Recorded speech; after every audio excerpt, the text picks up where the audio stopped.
Mes visi kartu paleisime balionus ir jūsų norus į orą, kad jūsų norai išsipildys. Ar jau sugalvojot? 3, 4.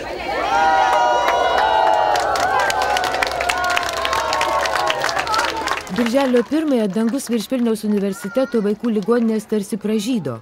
Kartu su balionais į jį kilo tūkstančiai gervelių. Tokia šventės šioje ligoninėje gimusios prieš 4 metų kulminacija. O lankstyti popierinės gervės ilgamžiškumo ir sveikatos simbolį vaikus ir suaugusiuosius išmokė Japonijos ambasados darbuotojai. Ir kai išlankstėm jų 1000, nusprendėme tas gerveles paleisti į dangų, nes pagal japonišką legendą 1000 išlankstytų gervių, tai yra išsipildžiusi svajonė, išgelbėtas žmogus.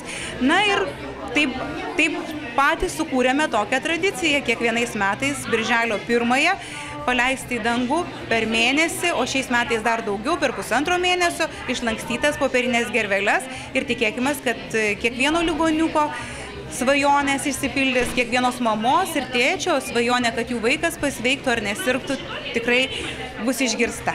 Mažuosius ligoniukus šventės dieną aplankę Japonijos ambasados atstovai, kaip ir kasmet atvyko su dovanomis. Šį kartą tai knygos apie origami meną. Kiti šventės globėjai taip pat atėjo netuščiomis. Už teisingus atsakymus improvizuotos viktorinos klausimus dalijo knygeles, saldumynus ir kitokias dovanas. Japonai, Airijos ambasados atstovai, gydytojai visi linkėjo ligoniukams greičiau pasveikti ir sugrįžti į namus. Japonijoje, kiek aš žinau, žmonės linkėdami kitam sveikatos būtent neša ne sulčių, ne gėlių ar ten lankydami ligoninėse, o būtent neša išlankstyto origami gervelių vėrinį. Nesunku atspėti ir kokius norus į dangų kylančioms gervelėms šnibždėjo vaikai. Tačiau turbūt ne tik daugiau sulčių ar šokolado prašė. O kai kurių noras, pavyzdžiui, padainuoti ar pašokti kartu su mėgstama grupe, išsipildė čia pat.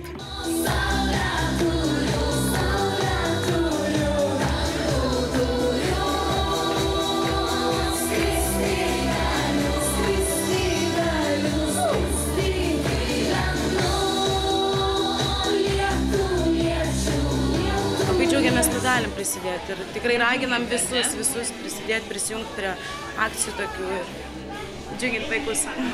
Ir svarbiausia, kad mes jau ne pirmą kartą dalyvavome tokiose akcijose. Ir manau, kad dar dalyvausim kiekvienais metais. Dalyvavę merginų? Kiek ir vaikų bolse, Nomedos akcijose, kurios vyko. Ir ligoninėje. Stengiamės kažkokią prisidėti, kad aplankom ir ligoniukus, buvom kviestos ir į onkologinį vaikų skyrių ir žiūrėjom ten ją naują kažkokią aparatūrą. Dovanojom vaikus, lankom ir vaikų namus.